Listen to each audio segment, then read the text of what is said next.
Hello, health champions. Today, we're going to talk about the top 10 foods that cause dementia, and we also need to understand some of the mechanisms that drive the progression of dementia so that we can understand what the foods have to do with it. And dementia progresses very, very rapidly with age, so that between 60 and 65 years of age, we have about 3 million% dementia. Between 65 and 70, we have about 2%. Between 70 and 75, it rises to 8%. Between 75 and 80, it goes up to 5%. 5 years later, it's up to 6, and by the time we're 90, over 20% of the population have dementia, and then after 90, more than 40% of the population have dementia.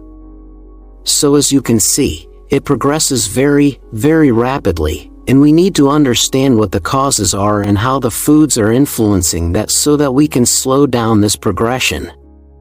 So there are some things that the brain needs that helps the brain stay functional. And the first thing is energy, because the brain is only 2% of your body weight, but it uses over 20% of all your energy. So on average, it's 10% more metabolically active, more needing energy than your body cells, and the way the brain makes energy, of course, is from fuel, which is carbohydrates and ketones. And in order to oxidize that fuel, it needs oxygen. And most of this energy is created inside your cells in little inclusions, little things called mitochondria. They make the vast majority of all your energy. And one more thing that the brain needs that is out there, absolutely essential, that virtually no one ever talks about because they're just talking about how it makes energy, but it also needs stimulation, because without stimulation it's use it or lose it, just like a muscle. If you put your muscle in a cast, if you break your arm, put a cast, then after 2 weeks, you have lost 50% of that muscle. That's the half-life of protein. And the brain is the same way. So when we're not stimulating, when we're not driving signals to the brain on a regular basis, then the brain starts degenerating and deteriorating. And that's one of the mechanisms contributing to dementia. And then there are the factors that damage, that hurt your brain, that speed up the progression of degeneration. And one, of course, is poor genetics. But we need to understand what that means, because most people think that the DNA is set, it's fixed, which in one sense it is, and another one it isn't. So when we talk about your genome, that's your setup, your makeup of DNA, that's half the chromosomes from your mom and half the chromosomes from your dad. They combine and they become a gene. Your genome. There's nothing you can do about that. That is what you're born with. However, what most people don't realize is that is just like the foundation. That really is not all that important, because there's also epigenetics, which means on top of genetics, and that is how you express it. So you can have genes that are never turned on. You can have bad genes that are latent, that are never activated. You can have good genes that you express well, or that you express poorly.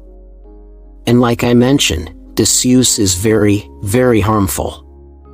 We need to understand that exercise is not about losing weight, or staying fit, or looking good.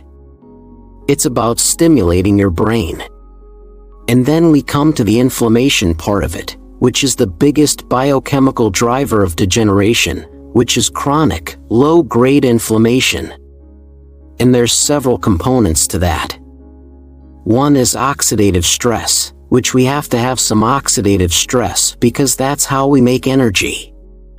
When those mitochondria make energy, they use oxygen. We create oxidative stress, but the cleaner things burn, the more balanced things are.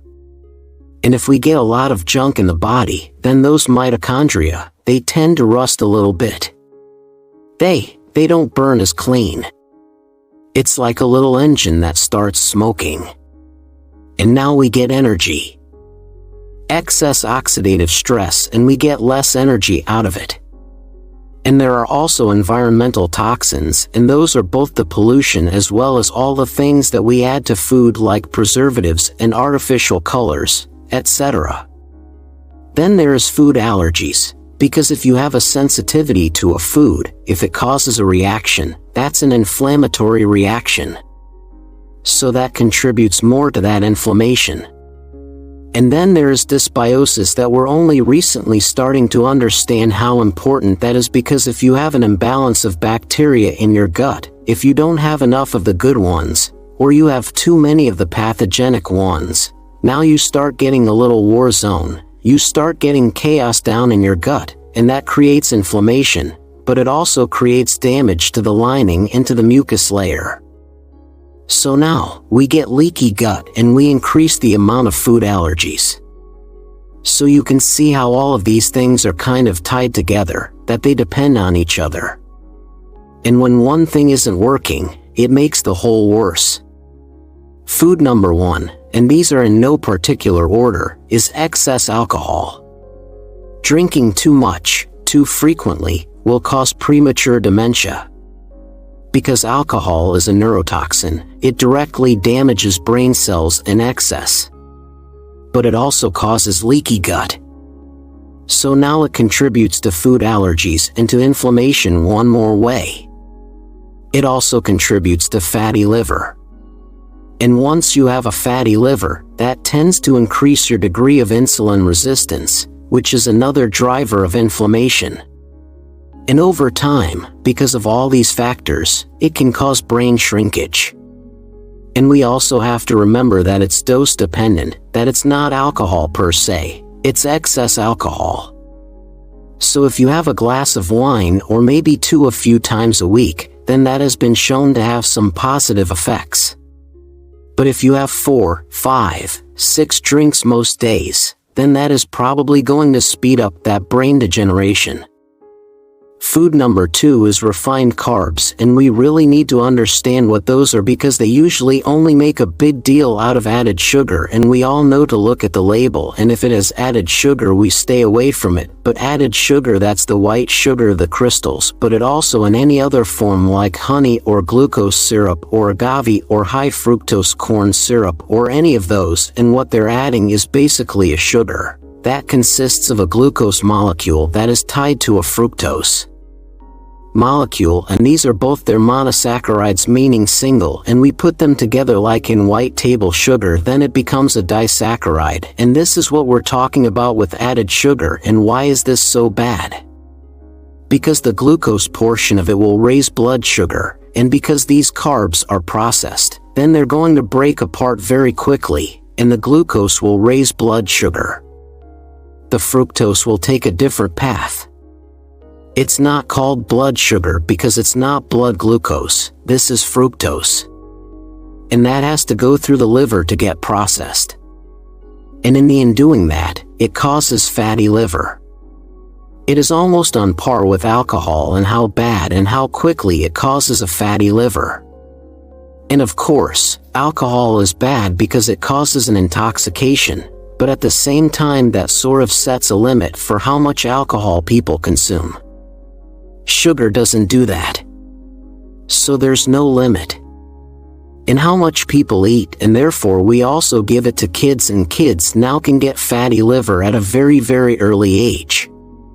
So we all know to stay away from that. However, there is also something called natural sugar, so when that occurs in fruit, it's okay to have some berries, it's okay to have fruit occasionally if you're not insulin resistant or you don't have type 2 diabetes. But when they dry the fruit, then sometimes they add chemicals to it, sometimes they even add sugar to it, and now it becomes a very concentrated form of sugar. Like raisins is about 70% pure sugar, just like that. The other form is when we make juice out of it, because now we remove the pulp, we remove the fiber, we remove all the cell walls, the bulk of that fruit, and now it just becomes a liquid with sugar floating around in it. And that natural sugar is no different. It's exactly the same as the added sugar. So, even if they don't list it, on the label, we need to understand the difference that there really is no difference. We need to understand that sugar is sugar. And then there's one more kind of carbohydrate called starch. And if we get a little bit here and there in a sweet potato or some tubers, that's not a big deal.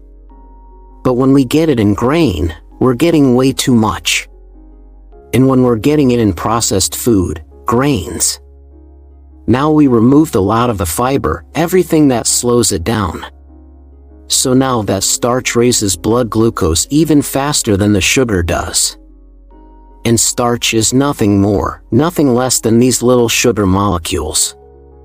And then when we link them together, 2, 3, and dozens and hundreds and thousands. Now, that's called a starch, but it's still only one type of molecule, and then when we eat these, we have something called amylase in the mouth, and that starts chopping off these little glucose molecules the moment we get them in our mouth. So, within minutes, we see a rise in glucose and blood glucose from eating starch. And like I said, this is faster even than sugar. And the reason that we want to understand this so well and avoid excess carbohydrate, whatever level that is for you in your lifestyle and your genetic makeup, is that there's such a strong connection between glucose and insulin resistance and dementia that it's sometimes called type 3 diabetes. And that doesn't mean that it is a separate type of diabetes. It just means they're trying to focus and help us understand how strong that link is. And to understand the link in that mechanism, we need to understand the two types of fuel that the brain can use. And very often they talk about only glucose. If you do a Google search on fuels for the brain, the first million hits are going to be for glucose alone. And if you talk to 99% of doctors, they're going to tell you that the brain can only use glucose. But ketones have been critical in human survival, and it's critical in babies. Babies are born into ketosis, and that helps drive that huge brain. So when we eat a lot of sugar and we eat a lot of starch, now we raise blood glucose. We get excess blood glucose on a regular basis, and if we get excess glucose, we get excess insulin. If we do that all the time, we become insulin, and here's something that was not discovered until very recently, really, like 50 years ago. They had no idea, because we thought back then that the brain was so dependent on glucose that it could just suck it up out of the bloodstream, that you didn't need insulin to get the glucose into the brain. Well, that proved to be wrong because the brain does depend on insulin. So, if your cells are insulin resistant, if your muscles are insulin resistant, then your whole body also becomes insulin resistant to some degree, and your brain cells are insulin resistant. So, for a given level of blood sugar, that means if your brain is insulin resistant, it gets less glucose. It can't properly get into those brain cells. So here is that paradox that is responsible for dementia in people with insulin resistance. And that is that if you have too high a blood glucose, then that results in less glucose in the brain. So the more sugar you eat, the more your brain starves. And some people would look at that and say, oh, well, the body is pretty stupid. Sometimes that seems like a defective design. And I would beg to differ. I would say that it's a defective lifestyle that we have introduced something in the last 50 years, 50 to 100 years that humans have never, ever seen before.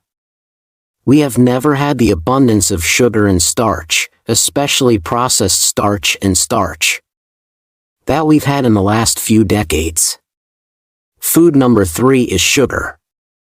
And just like we talked about, sugar is the number one cause of insulin resistance, which keeps that glucose out of the brain. And if we keep eating sugar, now there's never going to be any ketones to fuel the brain. But if we cut back enough on carbohydrates, now, even if we're insulin resistant, we're going to make some ketones that can fuel the brain and start reversing that process. And the reason that sugar, this disaccharide, is even worse than the starch is that it's 50% fructose, which causes a fatty liver, and also that it's very highly addictive. And another problem is that it contributes to dysbiosis. It messes up your biome and thereby it causes leaky gut and more food allergies and so forth. But we still have to remember that it is a very natural molecule, that this molecule, the glucose, and to some degree the sugar is part of all foods, but the dose makes the poison. So when we concentrate it, when we refine it, when we eat too much of something, then that's when it becomes very damaging. It's not carbohydrates per se, because leafy greens and non-starchy vegetables still have some sugar. But there's so little, and there's so much water and so much fiber that those foods behave nothing like this. Food number 4 is fish. And this is a little confusing because on the one hand, if you get clean wild-caught fish, then it can be incredibly beneficial for you. For the brain because it has omega-3s. It has EPA and DHA is the main building block for brain tissue. So we absolutely have to have that. It also provides really good source of protein, but wild-caught fish can also have mercury. It's a heavy metal.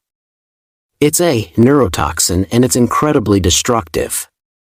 It will literally chew away and dissolve brain tissue in excess.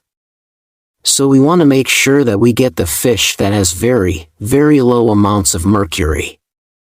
So the high amounts of mercury is in the fish that are predatory, that eat other fish, because all fish absorb a little bit from the water, but then the large fish that eat the smaller fish, they concentrate that. And when they're predatory, they're usually larger and they live longer. And the longer they live, the more they accumulate, this mercury, this toxin. So the safe fishes to eat are typically very small fish, like sardine and herring. And to some degree, mackerel, as long as you don't eat the king mackerel, that get huge. Also, the small flat fish like sole and flounder and cod are very safe. And the ones you want to avoid are swordfish and tuna and any other large predatory fish, or any fish that lives for a very long time.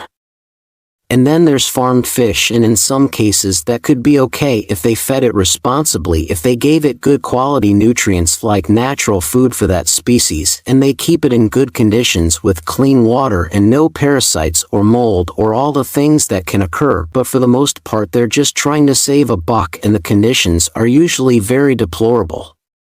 So they feed the fish the low quality foods, the cheapest thing that will keep them alive. And very often they also feed them hormones and antibiotics and chemicals and artificial colors. Number 5 is what I call the dirty dozen.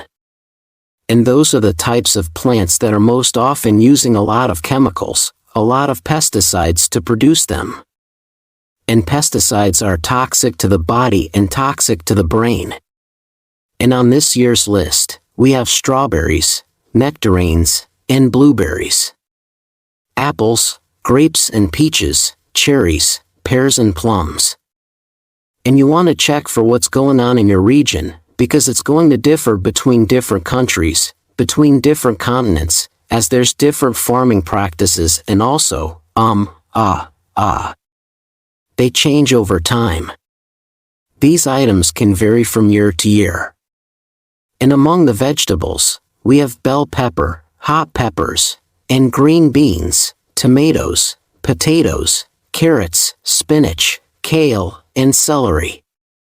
So these are the foods that you want to pay extra attention to, and either you get them organic or you pass by altogether and eat something else. Now, very often they're going to say they're still better than none. So, eating sprayed, toxic plants are still better than not eating them at all because plants are so good for you. Now, that's just one of those things that we've heard and they've been repeated so often that nobody really thinks about that. And for some people, that's going to be true. If they have a good tolerance against toxins, if they have a strong gastrointestinal tract, if they have a strong liver, they can probably break down those pesticides pretty well. But if you have a genetic weakness, if you have various genetic variants where you don't tolerate, where you don't break down toxins so well, then that's probably not going to be true for you. Then it's probably better to avoid them altogether. And if you have a weak microbiome, if there is an imbalance or dysfunction, now you're going to be more prone to food intolerance. You're not going to have that protective mucus layer, and you'll also be more sensitive to various forms of toxins. And the other thing to understand is that all of these pesticides, all this spraying, all these chemicals, it's a very modern thing. It's all happened basically in the last 50 years. In the previous 50, 000 or a million years, there were no pesticides. So our genetic makeup, our genome has never seen pesticides. And even if one isn't going to do all that much damage, today we have hundreds and thousands of them. And that body burden start piling on top of each other. So it's something that we really need to pay attention to and start really understanding what food is. And it always cracks me up when I go into a store and I see a little sign and a little section that says natural food, like they have a department for natural food. And I always ask myself, if that's the natural food, then what's the rest of the store? Number 6 is artificial sweeteners. And I'm going to mention a couple that are more common than the others. The first is aspartame that goes under the brand name of NutraSweet. And this is a well-established neurotoxin. And then when people did poorly on that one and started complaining, now they brought out another one, called sucralose, which goes under the brand name of Splenda. So now we have sucralose in 5 to 10, 000 different products. And for several years they said, well, Splenda is the new thing. It's the clean thing. It's made from natural things. It's not going to harm you. But of course it's artificial, so it will do damage. And very recently they found that it starts breaking apart DNA, and both of these will disrupt your gut bacteria. And in doing that, they contribute to leaky gut and more inflammation and allergies, etc. And the biggest reason that they brought these to the market is that people start understanding how bad sugar is, but we still have that sweet tooth and that addiction. So now they're marketing this as a no-calorie alternative, and now people see it as a good thing and they start over-consuming it. And the whole idea was that if you drink or consume these artificial ones, now you lose weight. The sugar puts on the weight. If you stop the sugar, you lose the weight. But unfortunately it doesn't work like that, because it also tends to increase cravings. You eat something sweet, but you're not getting anything of substance. Now your body starts looking for more and more and more. And also people confuse these artificial sweeteners with Splenda and monk fruit because they're all non-caloric sweeteners, but they're not all artificial. So the monk fruit and Splenda, they are natural. They're plant extracts. Now, in moderation, I would say that they're okay. If you start over-consuming, if you think it's a good thing that you can eat it unlimited, then there may be some evidence that it may actually start to disrupt your microbiome as well. Number 7 is bad fats. And it's not what you usually hear that saturated fat is bad fat, because saturated fat is very stable. And it is safe to consume. It's a very stable source of energy, and it doesn't cause any inflammation in the body. The bad fats are damaged fats. And these are trans fats primarily that they realized how bad they are. So now they're moving away from trans fats, but instead they tell us to start consuming vegetable oils, and these are not vegetable oils at all. They're seed oils, they're grain oils, and they're legume oils. And the problem with these is that they have too much omega-6. A little bit of omega-6 is okay, but today we're getting like 20 times more omega-6 than we should have. And most of that is coming from these so-called vegetable oils. Now the problem, even bigger problem, is that they're processed so harshly, they have to use high temperature, high pressure and chemicals to get the fat, the oil out of these sources. And in doing that, they damage the oils and they oxidize it. So now we have another source of excess oxidation and free radicals. And another source of bad fats is fried foods. When you use vegetable oils, because these are already damaged, they're already high in omega-6, and now when you fry things and you reuse that oil over and over, you're just increasing the damage and that oxidation over and over. Number 8 is anything that increases food sensitivities. And one thing that can do that is called lectins. And they're usually associated with a group of plants called nightshades. And nightshades are things like eggplant, bell pepper, tomato, and potato. There's many more. But these are probably the ones that people consume the most. However, it's not just these nightshades, but grains like rye, barley, and rice also have lectins. And the biggest grain to stay away from is modern wheat, because it is processed, it is hybridized in so many different ways, it's not really a food anymore. And it is also processed. The richest source of gluten and the type of gluten that people tend to react to. And then there's something called the gut-brain axis. So if we disrupt the gut bacteria and we damage that mucus protection, we get leaky gut. Now all sorts of things start leaking through, getting into the bloodstream. And anything that gets into the bloodstream, anything that causes a leaky gut, will tend to create a leaky brain. And now the things that get out into the bloodstream are going to circulate and start creating brain inflammation, which can be very damaging and really progress the development of dementia. But again, this does not mean that these are bad foods. It's going to be important for some people to avoid this, but if you start restoring your microbiome, if you start getting a healthy gut again, you can probably get to the point where these things do not become a problem. Number 9 is excess caffeine. So here's one more thing that can actually have some benefit in low doses. It tends to improve focus and give you a little bit of energy. However, if you start having high doses, if you start depending on it to stay awake and get things done, if you're not limiting yourself to 2 cups, but you're having 6, 7, 8, 10 cups a day, now it becomes a stressor. Now it will drive your endocrine system and your stress hormones. And anything driving the stress hormones will also shut off melatonin, which is your sleep hormone that regulates your sleep, your circadian rhythm. Number 10 is food additives. So these are things that we add to make things look a certain way or feel a certain way. So we have artificial colors, we have artificial flavors, and then there's tons and tons of other additives that are texturizers and keep things together from separating and so forth. And then there's preservatives, and that sounds like such a positive thing, right?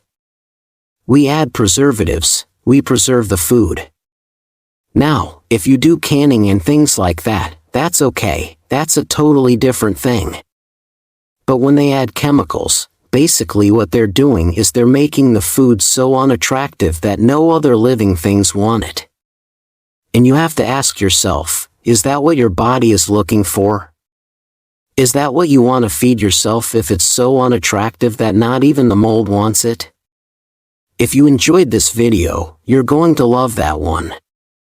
And if you truly want to master health by understanding how the body really works, make sure you subscribe, hit that bell and turn on all the notifications, so you never miss a life-saving video.